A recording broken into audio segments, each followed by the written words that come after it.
अफगान तालिबान सिपाही के पाक फौज के सामने सरेंडर करने की वीडियो सामने आ गई।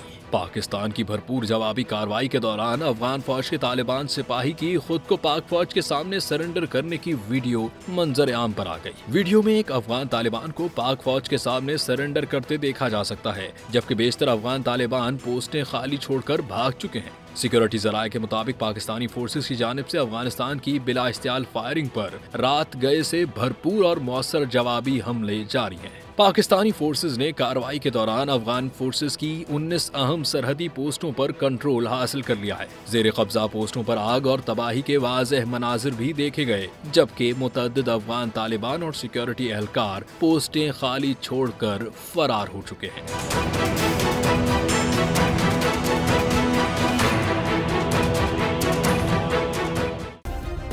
सब्सक्राइब करें और बेल दबाएं ताकि कोई खबर रह न जाए।